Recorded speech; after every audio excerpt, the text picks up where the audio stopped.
Selamat datang di channel Ponic Vlog. Inilah video yang mungkin kalian tunggu-tunggu setelah menonton video saya tentang upgrade per kopling racing Ninja RR di Satria Fu. Di video ini akan saya bahas kalian riding menggunakan motor Satria Fu saya dengan kondisi per kopling racing tersebut yang sudah terpasang. Bagaimanakah pertama kali yang saya rasakan untuk riding yang cukup jauh dengan kondisi jalan yang bervariasi? Dan hal-hal yang perlu kalian pertimbangkan sebelum mengikuti tutorial seperti yang saya buat sebelumnya. Di akhir video akan saya simpulkan berdasarkan asumsi atau pendapat saya pribadi. Bagi kalian yang belum menonton video upgrade per kopling racing Ninja RR, kalian bisa klik di video saya.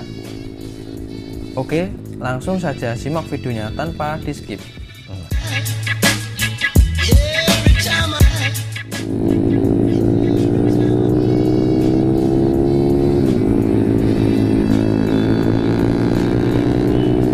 Pertama, penggunaan di jalan perkotaan yang macet.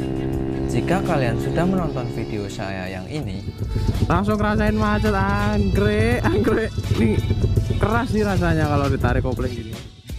Pasti kalian sudah sedikit melihat videonya saat macet di perkotaan. Namun, sebenarnya bukan sekedar merasakan macet saja, melainkan saya sudah mencoba akselerasi di jalan yang sepi. Dan kesan pertama yang saya rasakan adalah cukup keras ketika tuas kopling ditarik. Alhasil, tangan akan terasa cepat pegal. Namun, jika tuas kopling sudah dilepas, yang saya rasakan adalah perpindahan antara gigi satu ke gigi yang selanjutnya sangat terasa.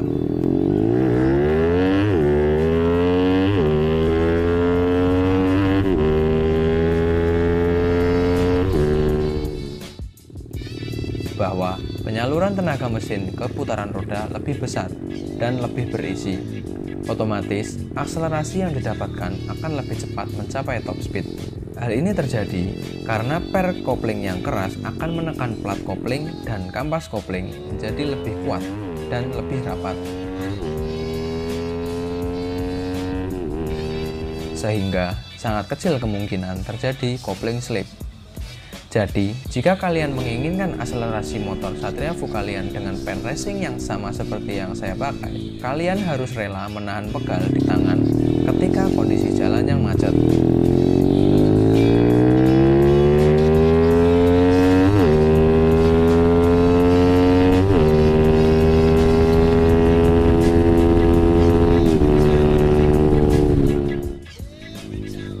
Upgrade per kopling biasanya dilakukan bebarengan setelah motor kalian naikkan spek bore up maupun tune up.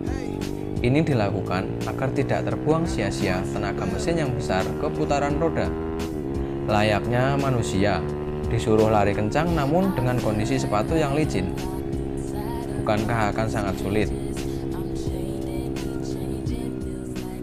Kedua, jika kalian gunakan per kopling ini dalam perjalanan jauh, touring, antar kota misalkan, bahkan provinsi, per ini cukup rekomendasi karena kalian pasti akan jarang melakukan shifting gear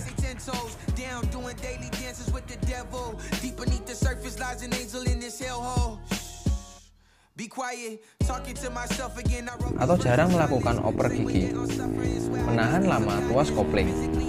Hanya seperlunya saja, bukan saat oper gigi saja.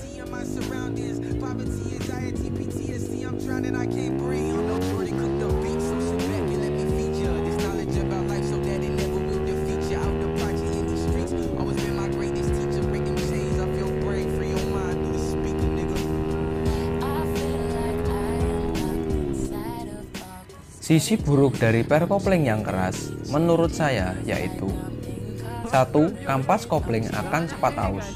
Tentu saja ini terjadi karena efek gaya gesek yang besar. Kemudian yang tidak kalah cepat aus adalah plat koplingnya beserta disc pressure-nya, baik disc pressure bagian depan maupun yang belakang. Jika hal ini terjadi, kalian harus investasi uang lebih cepat untuk membeli spare part.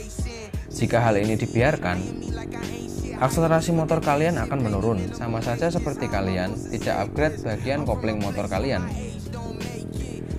Ketiga, sisi buruk lainnya adalah rumah atau dudukan per kopling bisa saja jebol.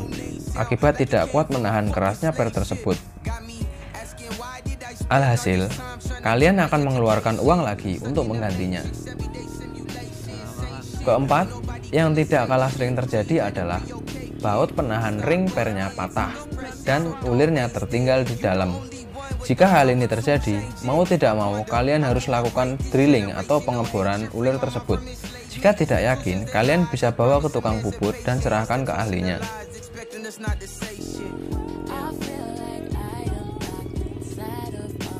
Kelima, sisi buruk yang terakhir adalah tali kopling biasanya akan cepat putus, baik itu di bagian ujung penahannya ataupun di bagian selingnya.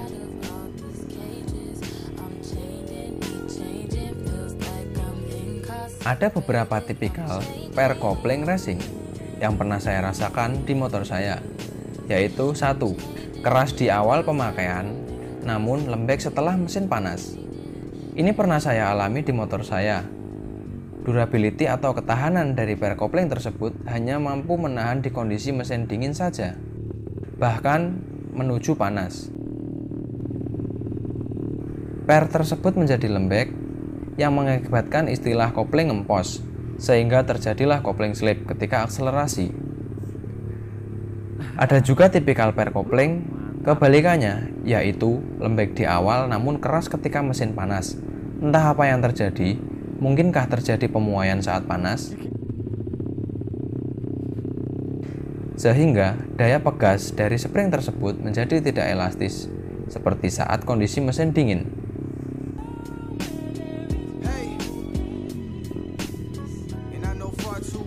Terakhir, ini adalah per yang sudah saya pakai kurang lebih seminggu dengan rute perjalanan jauh maupun dekat. Di luar ekspektasi saya, per racing Ninja RR yang saya pakai ini tidak ada gejala-gejala seperti yang pernah saya rasakan sebelumnya dengan kondisi per yang pernah saya pakai sebelumnya. Tidak ada indikasi hanya keras di awal maupun lembek di kondisi mesin panas. Ketahanan pegas dari per ini cukup bagus menurut saya untuk saat ini. Mungkin untuk selanjutnya akan saya review kembali jika memang ada perubahan. Dari semua yang saya jelaskan, tentu ada kelebihan dan kekurangannya. Semua kembali lagi ke selera berkendara kalian masing-masing. Jika kalian menginginkan berkendara nyaman, saya sarankan jangan ganti per kopling racing yang terlalu keras. Namun, jika kalian suka akselerasi, silahkan bisa dicoba bila penasaran. Setelah kalian menonton video saya ini, yang perlu diingat adalah jangan jadikan patokan yang paten. Ini saya buat berdasarkan asumsi diri saya pribadi. Jika ada kritik dan saran, silahkan tulis di kolom komentar. Semoga bermanfaat video ini dan semoga menghibur. Saya ucapkan terima kasih kepada kalian semua yang sudah support channel saya, baik yang sudah subscribe maupun yang belum. Jika belum, jika Anda berkenan, silahkan subscribe channel saya agar saya lebih semangat membuat video. Akhirul kalam, saya Ponik Vlog pamit undur diri. Wassalamualaikum warahmatullahi wabarakatuh.